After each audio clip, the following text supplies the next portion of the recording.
Investors and analysts have widely welcomed the budget statement, but unions are angry as government plans to slash the public servants' wage bill. Cosatu is even calling it a declaration of war. To discuss this, I'm joined by Labour law expert Jonathan Goldberg. Very good morning to you.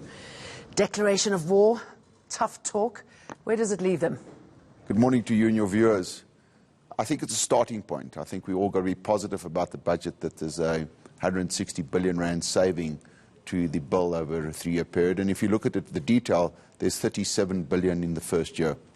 Now, there are a number of ways to achieve that. Of course, the trade unions are thinking about retrenchments, but there are a whole range of ghost employees. There are a whole range of employees who've been on suspension for a year and longer.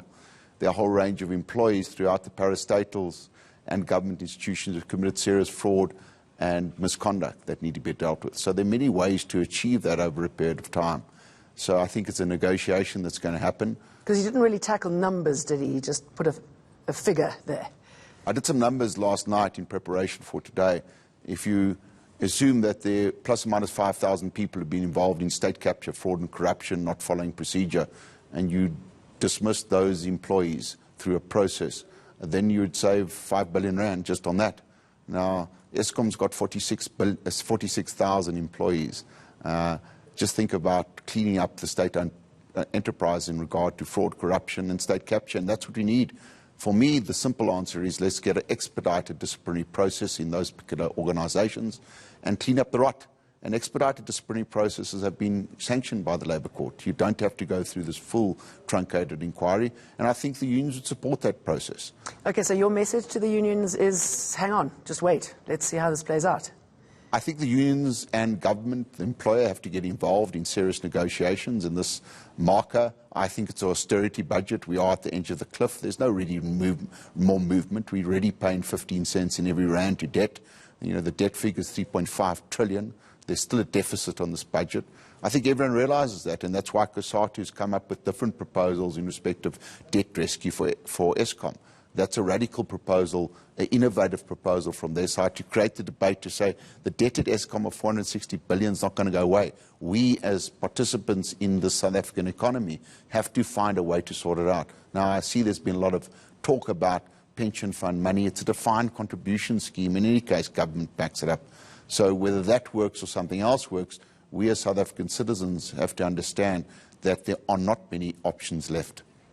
How do you appease the unions who say, looking at cutting the billions from the salaries and the wage negotiation bill, however that's going to play out, how do you address their concerns that they won't be able to keep up with the rising cost of living?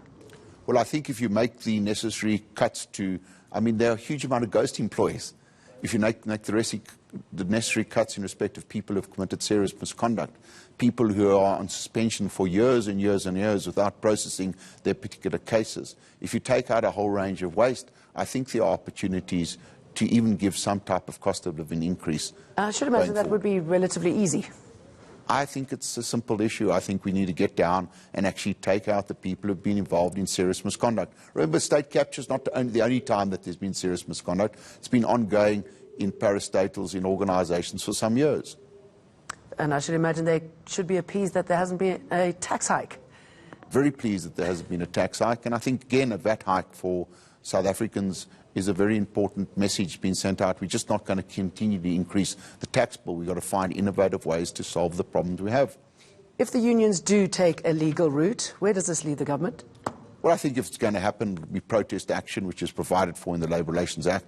And I think it'll be part of the negotiating process.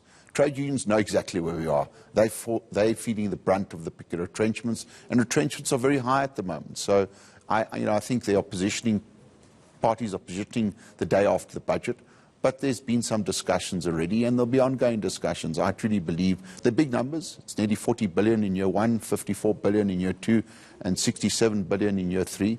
But unless you start making those savings on the wage bill, and Cosatu correctly said in other unions yesterday, let's look at senior management, middle management, and those packages. Yep. I think that's all open for debate. I think there are some people, if you look at what the ex-chair of SA was getting paid, people are getting paid far too much for what they did or didn't do.